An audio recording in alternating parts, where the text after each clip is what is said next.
श्रीछत्रपती यांना मानाचा मुजरा मानाचा मुजरा मानाचा मुजरा.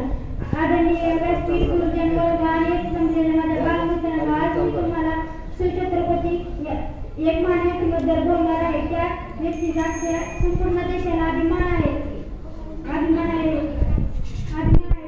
तरी तुम्ही शांततेने ऐकून घ्यावी ही माझी नम्र विनंती. 350 वर्षांनंतरही जनतेच्या मनावर आदिराजा म्हणजे शिवछत्रपती महाराज. त्यांचा जन्म 19 फेब्रुवारी 1630 रोजी पुणे जिल्ह्यातील शिवनेरी किल्ल्यावर झाला. शिवनेरी गडावरील शिवाई देवीमुळे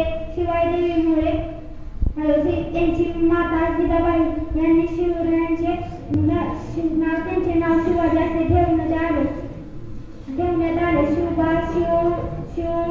शिवाजी असे ओळख आले. एवढ्या तुम्ही माझ्या बाबतीत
कर्नाटकात पंपलेल्या शिवाजी महाराजांनी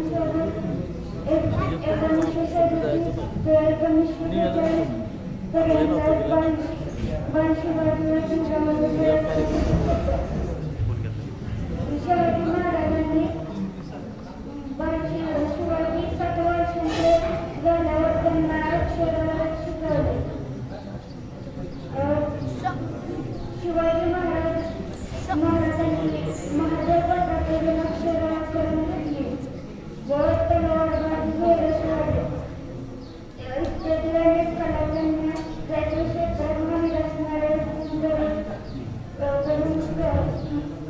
घेतली.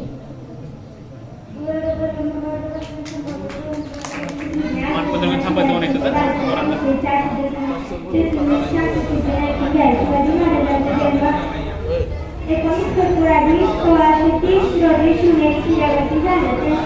जिजाबाईंच्या पोटातील पुत्र जन्माला आल्यावर शिवनेरी किल्ल्यावरती स्थानाचा आनंद झाला होता. शिवाजींचे पहिले 4 वर्ष खूप गडबडीत गेले. जिजाबाईंनी शिवरायांना शिक्षण दिले. चांगले शिक्षकांची मार्गदर्शन केली.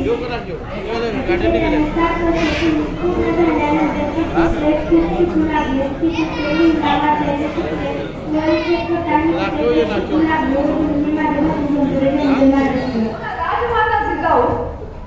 ज्या महापुरुषाने हे देखणं स्वप्न सत्यात उतरवलं असे राजा शिवाजी छत्रपती आणि या वारसदारानं हे देखणं स्वप्न सत्यात उतरवलं ते राजा शंभू शिवछत्रपती. या तिघांनाही मी त्रिवार अभिवादन करते. तसेच संभाजी क्रिकेट विड्डी माजरी आयोजित शिवजयंती महोत्सव एवढा भव्य दिव्य असा साध्या पद्धतीने पण एवढा सुंदर कार्यक्रम आयोजित केल्याबद्दल मी त्यांचे देखील आभार मानते. खरं तर एवढे छान हे मावळे बोलले की मी आता काय बोलू हा प्रश्न माझ्या समोर पडलेला आहे. एवढे छान सगळ्यांनी बोलले म्हणजे इथून पुढे मिठणी गावला बाहेर जे वक्ते बोलवण्याची गरज नाही पडणार हे नक्की आहे.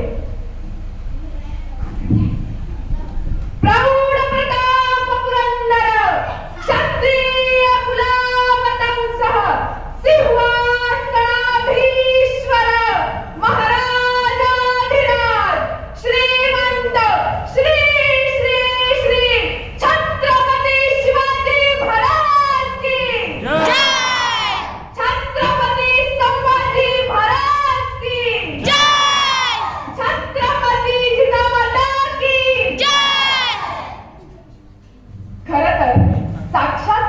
सिंहासनाधीश्वर पाठीशी असताना आणि समोर असे लोक असताना त्यातून जर ती दर्दी असतील ना तर विचारांची सर्दी होत नाही याची मला पूर्ण खात्री आहे. अहो पण एक काय होतं, वक्ता बोलायला लागला ना की ऐकणारा पेटूनच उठायचा. पण आता काळ इतका बदललाय की बोलणारा खुद्द पेटलं तरी ऐकणारा शांतच असतो. आणि त्याच्यामुळे काय होतं माहिती का, बोलणाऱ्याला आपण काय बोलतोय हे कळत नाही, ऐकणाऱ्याला काय ऐकतोय हे कळत नाही, आणि काय ऐकलं आपल्याला कळत नाही हेच कळत नाही. त्याच्यामुळे मोठे बोलतात. इतिहास घडवणारी माणसं इतिहास विसरू शकत नाही आणि इतिहास विसरणारी माणसं इतिहास घडवू शकत नाही. हा सगळ्यात मोठा इतिहास आहे. अहो निरक्षर मराठ्यांचा इतिहास सुवर्णाक्षरांनी लिहावा इतका तेजस्वी आणि ओजस्वी इतिहास या मराठी मातीत घडला. पण यापासून आपले साक्षर मराठी बेदखल राहिले ही आमची शोकांतिका आहे. अहो काही वर्षांपूर्वी पेपरमध्ये बातमी आली होती की 25 वर्षामध्ये हातून एकही अपघात न झालेल्या ड्रायव्हरांनी मुलाखतीसाठी यायचे. काही ड्रायव्हर गेले मुलाखतीला. मुलाखत घेणाऱ्याने पहिल्याला विचारलं, काय हो 25 वर्ष तुमच्या हातून एकही अपघात झाला नाही? ते म्हणले, नाही बाबा माझ्या हातून एक पण अपघात झाला नाही. म्हणजे कसं काय शक्य? अहो काय झालं होतं, मी गाडी चालवत होतो व्यवस्थित, पण समोरून एक दोन माझ्या अंगावर आला. मी काय केलं नाही. तो म्हणला वा बाजूला. दुसऱ्याला बोलवलं, काय हो 25 वर्षात तुमच्या हातून एकही अपघात झाला नाही? तो म्हणला शक्यच नाही. 25 वर्षात माझ्या हातून एकही अपघात झाला नाही. ते म्हणले कसं काय शक्य? ते म्हणले गाडी फक्त एकदम ब्रेक फिरवून तरी कोसळली, बाकी कुठं टच नाही. त्याला म्हणले वा तुम्ही देखील बाजूला. तिसरा आला, त्याला विचारलं, काय हो 25 वर्ष तुमच्या हातून एकही अपघात झाला नाही? तेव्हा ते म्हणजे माझ्या हातून एकही अपघात झाला नाही. ते म्हणले कसं शक्य? सगळे कागदपत्र सगळं चेक झालं तर त्या माणसाच्या हातून 25 वर्षात एकही अपघात झाला नव्हता. सगळ्यांना प्रश्न पडला, कसं काय शक्य? अहो त्या माणसाने ना 25 वर्षापूर्वी त्याची गाडी एकदा गॅरेजला लावली होती, तिने ती त्यांनी कधी बाहेरच काढली नव्हती. त्याच्यामुळे त्याचा अपघात होण्याचा प्रश्नच नाही. पण ज्यांच्या गाड्या गॅरेजला त्यांचा अपघात होण्याचा प्रश्न नाही, पण ज्यांच्या गाड्या गॅरेजला त्यांना आयुष्यात कधी ध्येयही गाठता येत नाही, ही सगळ्यात मोठी वस्तुस्थिती आहे. छत्रपती शिवाजी महाराज आज 350 वर्ष झाली. त्याहून अधिक जास्त काळ गेला, पण कोणाला सांगावं लागत नाही छत्रपती शिवाजी महाराज संभाजी महाराज कोण आहेत, त्यांनी काय केलं समाजासाठी, ही गोष्ट कधी सांगावी लागली नाही. अरे नगाना वाजला शाहिरी साथ चढला, नगाना वाजला शाहिरी साथ चढला, टंका डोंगरावर सांग सुटला. आता सह्याद्रीवर धब्बा फडकणार, मराठ्यांची तलवार शत्रूवर धडकणार. भगवा रक्त हिरव्या दगडावरती स्वराज्याचा इतिहास करत होतं, स्वराज्याचा इतिहास करत होतं. विजापूरची आदिलशाही, उत्तरेकडील मोगलशाही हे महाराष्ट्राच्या काळजात घुसलेले काचेचे तुकडे होते. हे तुकडे कधी युक्तीने तर कधी शक्तीने दूर करून त्यावर राजसिंहासनाची स्थापना करणारे छत्रपती शिवाजी महाराज वृत्तीने धार्मिक होते. स्वबळावर निर्माण केलेलं त्यांनी हे राज्य त्यांनी घोसल्याची मिरास कधीच मानली नाही. जे काही यश मिळालं ते त्यांनी श्रींच्या चरणी अर्पण केलं. त्यामुळे राजे कधी यशाने हुरळून गेले नाही की अपयशाने कधी खचून गेले नाही. आज अखंड जनसमुदाय आहे. छत्रपती शिवाजी महाराजांचा नामघोष सुरू आहे, पण यामागे नेमकं कारण काय? आज इतकी वर्ष झाली तरी छत्रपती शिवाजी महाराजांचं नाव आज इतक्या आदराने आणि आदर्शाने घेतलं जातं. नक्की छत्रपती शिवाजी महाराजांनी त्यांच्या आयुष्यात असा कोणता वसा पेलला? तर एकच वसा, तो म्हणजे माणूस जोडण्याचा. मी आवर्जून सांगू इच्छिते, एक लहान मुलगा असतो आणि त्याचे वडील काम करत असतात. काम करत असतात आणि तो मुलगा वडिलांना काही काम करून देत नसतो. आता काम करून देत नाही म्हटल्यानंतर वडील 2-3 वेळा त्याला खेळण्यासाठी बाहेर पडतात, तो पण फिरून वडिलांना त्रास द्यायला येतो. मग कंटाळून वडील शेजारी एक कागद असतो, तो फाडतात, त्यात नकाशा असतो, तो फाडतात आणि तो त्या मुलाच्या हातात देतात. जा म्हणते त्याचा हात जोडून आण. तो मुलगा जातो नकाशा जोडायला. वडिलांना वाटलं हा काय आता अर्धा तास तर नक्कीच येतो. वडिलांना प्रश्न पडतो, हा नकाशा इतक्या लवकर कसा काय जोडला? त्यानंतर त्यांनी त्या मुलाला प्रश्न विचारला, काय रे कसं काय तू एवढ्या लवकर हा नकाशा जोडला? त्यावेळेस त्यांनी सांगितलं, बाबा मी नकाशा जोडत होतो पण मला तो पहिल्यांदा नाही जुळला. त्यानंतर मी जेव्हा नकाशा उलटा केला त्यावर एक माणसाचं चित्र होतं. ज्यावेळेस मी तो माणूस जोडत गेलो आणि उलटून बघितलं तर नकाशा आपोआप जोडला गेला होता. याच पद्धतीने छत्रपती शिवाजी महाराजांनी एक एक माणूस जोडला गेला आणि या माणसांनी अहो राजे प्रत्येक धोक्याच्या ठिकाणी राजे स्वतः पुढे झाले. स्वराज्यावरील वार त्यांनी स्वतःच्या छातीवर झेलले. 12 जुलै 1660 रोजी अफजल खानाची भेट घेतली. अहो भेट कसली, साक्षात यमाच्या सदनाला पाठवून महाराज पन्हाळगडी दाखल झाले. सिद्धी जोहरच्या मगर मिठी स्वतः बंद करून घेतले. आपल्या प्रजेत शोषित लागू नये म्हणून स्वतःचा जीव धोक्यात घालणारा हा पराक्रमी राजा मगरीच्या दाताच्या फुटून निसटावा तसा निसटला. इतके पराक्रम म्हणजे कोणत्याही ठिकाणी त्यांनी स्वराज्याला धक्का लागू दिला नाही. प्रत्येक धोक्याच्या ठिकाणी राजे स्वतः पुढे झाले. स्वराज्याच्या मंत्र्यांच्या त्यांनी मावळ्यांच्या अंगावर शिंपडले. मावळे एक झाले, त्यांच्या धाकटीचं बळ संचारलं. महाराजांच्या शपासकीची थाप पाठीवर पडण्यासाठी त्या पराक्रमाचे पर्वत उभारू लागले. पराक्रमाची कदर करणारा पराक्रमी राजा होता. तोडण्याच्या कापडीच्या वेळी सोन्याच्या मोरांचा हंडा सापडला, पण त्यातील एकही कपर कीर्तीचा वापर राजाने आपल्यासाठी अगर आपल्या राण्यांसाठी केला नाही. हे स्त्रीने दिलेलं धन त्यांनी स्वराज्यासाठी वाहिलं म्हणून राजा प्रत्येक मराठी मानावर सिंहासनावर कायमचे आरूढ झाले. मला एक प्रश्न पडतो, आपण छत्रपती शिवाजी महाराजांची जयंती पुण्यतिथी साजरी करतो, आपण बाबासाहेब आंबेडकरांची जयंती पुण्यतिथी साजरी करतो, आपण फुलेंची जयंती पुण्यतिथी साजरी करतो, ह्या सगळ्या महान व्यक्तींची पुण्यतिथी जयंती साजरी करतो. पण आपण गेल्यानंतर आपल्या वाट्याला काय येतं?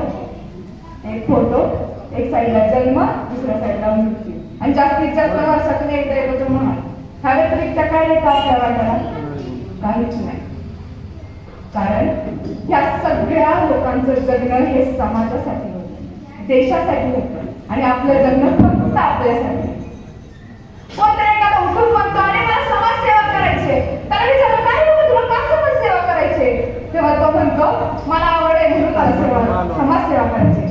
समाजसेवा करणं हे आवडीचं क्षेत्र नाही किंवा निवडीचं क्षेत्र नाही. तुम्ही तुमच्या आवडी निवडीने सवडीने कराल तर हे क्षेत्र नाही.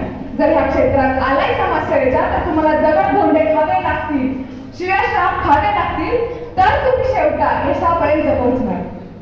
अरे तुम्ही जन्माला आलात, कशासाठी जन्माला आलात? मला काय मिळावं यासाठी? देवाने तुम्हाला जन्माला घातलं, त्यांनी विचारलं का तुला जन्माला घालतो पण मला काय मिळणार नाही ना? त्यांनी जन्माला घालताना त्याच्याही काही इच्छा असतील, केल्यात तरी पूर्ण नाही. अहो आज बघितलं का तुम्ही महाराष्ट्रात वृद्धाश्रमाची संख्या किती वाढली आहे? कधी कधी जाऊन एखाद्या वृद्धाश्रमाला भेटतं, तिथे गेल्यानंतर एखादं म्हातारं जोडपं तुम्हाला कितपत पडलं दिसेल. त्यांना जाऊन सहज विचारा, काय हो तुमचा मुलगा काय करतो? त्यातील तुम्हाला प्रत्येक जोड सांगेल माझा मुलगा डॉक्टर आहे, माझा मुलगा इंजिनियर आहे, माझा मुलगा वकील आहे, माझा मुलगा एखादा अधिकारी आहे. पण त्यातलं एकही जोडपं तुम्हाला हे म्हणणार नाही माझा मुलगा अडाणी शेतकरी आहे. एकही जोडपं नाही म्हणणार.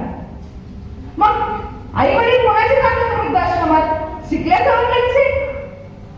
मग आम्ही आमच्या पोरांवरती काय संस्कार केले? आम्ही आमच्या ह्या येणाऱ्या पिढीवरती काय संस्कार केले? जर ही मुलं स्वतःच्या आई वडिलांनाच नाही सांभाळू शकत तर ही देश काय सांभाळणार आहे? अरे संस्कार काय असावेत ना ते माझ्या छत्रपती शिवाजी महाराजांनी घडवून सांगितलं माझ्या छत्रपती संभाजी महाराजांना. ज्यावेळेस छत्रपती संभाजी महाराजांना कैद झाली, त्यांना औरंगजेबाच्या समोर नेण्यात आलं, तरी संभाजी महाराजांची नजर औरंगजेबाकडे एकटक बघत होती. त्यावेळेस औरंगजेब म्हणाला, अरे क्या मराठे क्या खिलाते अपने बच्चों को कि वैसा एक भी शख्स मेरे जमाने में नहीं पैदा हुआ. अरे स्वतःच्या बापाला विष देऊन मारणार तू आणि स्वतःच्या भावाची खुले आम कत्तल करणार तू तुझ्या घरात कसा जन्म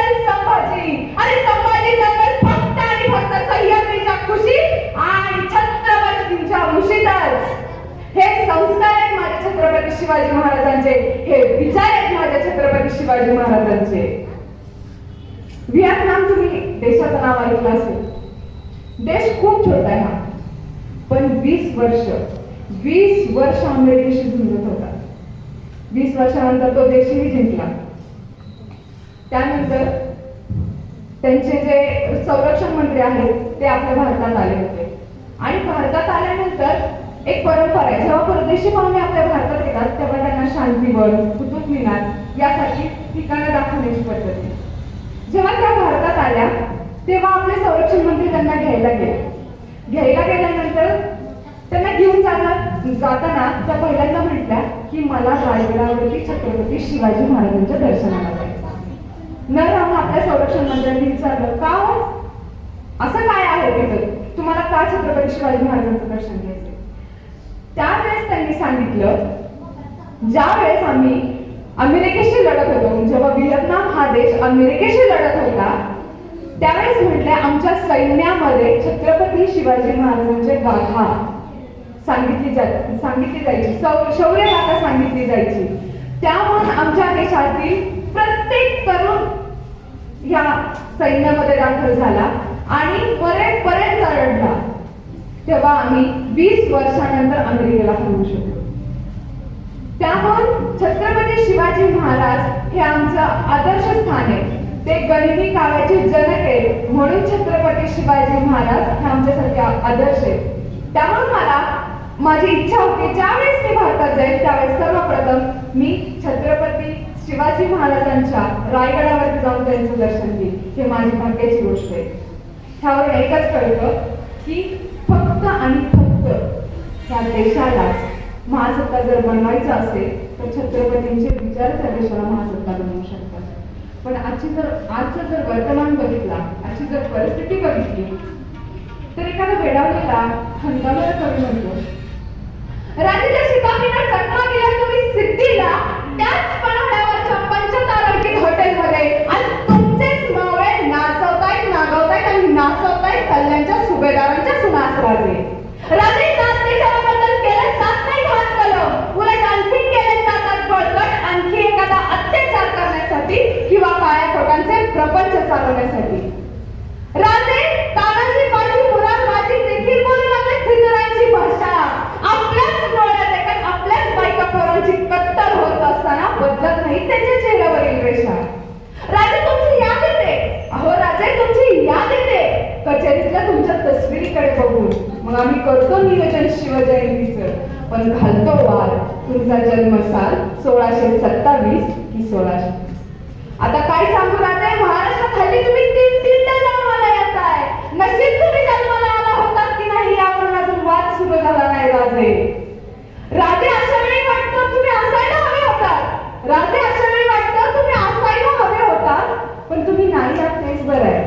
तुम्ही नाही आहात तेच बरं आहे, कारण की तुम्ही असतात तर पुन्हा गडकोट घेण्याच्या मार्गी लागला असतात, पुन्हा स्वराज्याच्या मार्गी लागला असतात. पण राजे गडकोट घेऊन उपयोग नाही, त्यासाठी तुम्हाला एखादा सुरक्षित मतदारसंघ शोधावा लागला असता. पण राजे हल्ली मतदारसंघ तरी सुरक्षित राहिले कुठं?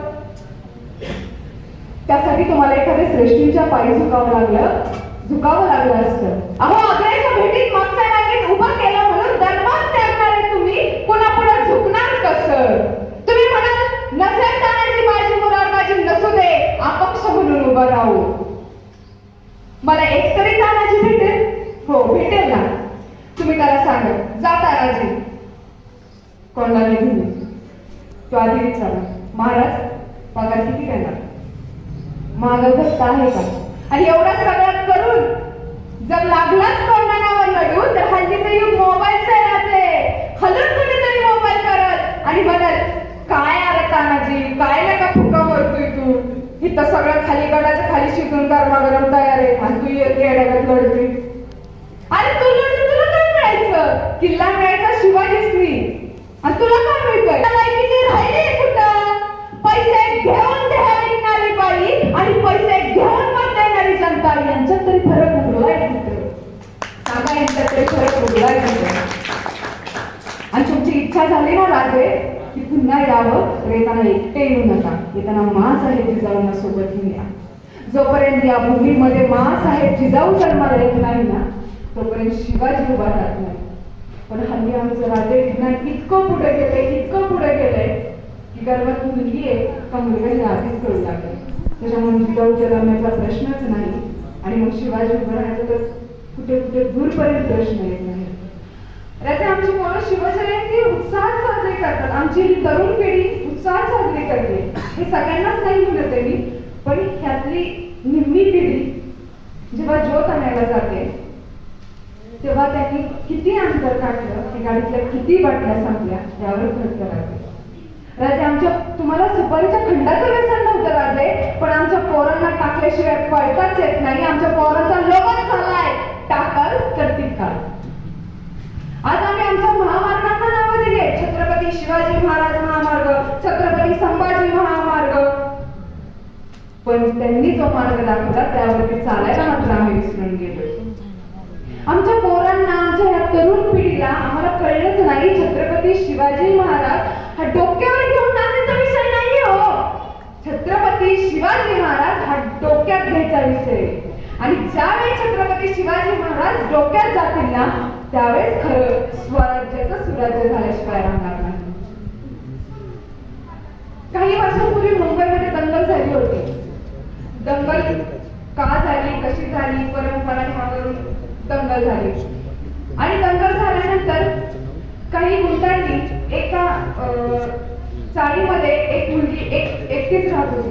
त्या दंगलीचा फायदा उठवून ते 4-5 गुंडांनी ठरवलेलं असलं की आता ह्या मुलीची आबरू लुटायची म्हणून ते रात्रीचे 5:30 जेव्हा दंगल जास्त जोमात येईल त्यावेळेस ते तिच्या घराच्याकडे जाऊन दार वाजवतात. तेव्हा ती तरुणी त्या खिडकीतनं बघते व ती घाबरते. तिला आता कळलेलं असतं की आता आपलं काही खरं नाही, म्हणून ती स्वतःचा जीव वाचवण्यासाठी जीवाच्या आकांताने मुंबईच्या रस्त्यावरती बेभान होऊन पळत सुटलेली असते. तिला कळतं जर ह्यांच्या तावडीत सापडलं तर आपल्या अब्रूची दप्तरं ह्याच रस्त्यावरती टांगली जातील, म्हणून ती पळत सुटते, बेभान होऊन पळत सुटते आणि ती एका चाळीत जाते. चाळीत गेल्यानंतर ती एक दार वाजवते. दार वाजवल्यानंतर एक दिशेतलाच तरुण असतो, तो दार उघडतो. दार उघडल्यानंतर ती म्हणते की माझ्या मागे काही 4-5 गुंड लागले, मला आज रात्री पुरता इथे सहारा मिळेल का. त्यावेळेस तो मुलगा म्हणतो हो नक्कीच, हे तुझंच घर आहे असं समज. आणि ती मुलगी आज जाते. तो म्हणतो की तुझ्या केसालाही या घरात धक्का लागणार नाही. तो मुलगा रात्रभर राखण करतो, पण त्याच्या डोक्यात रात्रभर एकच विचार चालू असतो, मीही मुलगा आहे, मी ठरवलं तरी मीही या रात्री तिची आबरू लुटू शकतो. मग ही कोणत्या भरोशावर माझ्या घरात आली, कोणत्या भरोशावर ती इथे राहिली. रात्रभर त्याला विचार येतो त्या डोक्यात, तरी त्याला जो उत्तर मिळत नाही. मग मात्र तो सकाळी उठल्या दंगल शांत होतो. सकाळी उठल्या तो त्या मुलीला म्हणतो ठरवलं असतं तर मीही तुझ्या आबरू लुटू शकलो असतो, पण तू कोणत्या भरोशावर या घरात आलीस आणि राहिलीस. त्यावेळेस ती म्हणाली मी जेव्हा पळत होते तेव्हा मला तुझ्या घराची इथली बत्ती चालू दिसली आणि मी सर्वप्रथम तुझ्या खिडकीतून डोकावून बघितलं तर तुझ्या घरात छत्रपती शिवाजी महाराजांचा फोटो. आणि छत्रपती शिवाजी महाराजांचा फोटो ज्या घरात आहे ना त्या घरात बाईच्या केसाला सुद्धा धक्का लागणार नाही याची खात्री त्या स्त्रीला होती. म्हणून म्हणजे मी दार वाजवलं. आज 350 वर्ष उलटून गेले, पण जी जनमानसात जी प्रतिमा आहे माझ्या राजांची ती ही आहे. विष्णू शास्त्री चिपळूणकर एका भाषणामध्ये म्हणतात मी मराठी भाषेतला शिवाजी आहे. शिवाजी म्हणजे नाव नाही आहे फक्त, शिवाजी म्हणजे नेतृत्व नाहीये फक्त, शिवाजी म्हणजे कर्तृत्व नाहीये फक्त, शिवाजी म्हणजे सर्वोच्चतेचे परिमाण आहे, सर्वोच्चतेचे परिमाण आहे. तुम्हाला ज्या क्षेत्रात जायचंय ना त्या क्षेत्रातलं शिवाजी व्हा. भले तुम्ही शेती करत असाल पण त्या क्षेत्रातलं शिवाजी व्हा जी तुमच्यापर्यंत कुणीही पोहोचणार नाही. हा वसा माझ्या महाराजांनी दिला, ह्या मार्ग माझ्या महाराजांनी दाखवला. म्हणून मला जाता जाता एवढंच सांगावं असं वाटतं की छत्रपती शिवाजी महाराजांनी जो आदर्श घालून दिलाय त्यानुसार चाला. आणि जे ही जयंती तुम्ही दरवर्षी साजरी करता त्यात तुम्ही जे हा कार्यक्रम आयोजन केलाय त्याही कार्यक्रमात लहान मुलांसाठी जो हा वक्तृत्व स्पर्धेचा ह्यामुळे आपल्या नवीन पिढीला समजतं की छत्रपती शिवाजी महाराज कोण आहे, छत्रपती संभाजी महाराज कोण आहेत, हा कार्यक्रम असाच चालू ठेवावा अशी विनंती. शेवटी एवढेच म्हणते, मृत्यकेचे पवित्र तव राखिले, स्वराज्य स्वप्न तव साकारिले, हिंदुनी गर्जुनिया केलोस हिंदुत्सव साजरा, शिवराजा तुझं मानाचा मुजरा, तुझं मानाचा मुजरा. धन्यवाद. जय भवानी, जय शिवा.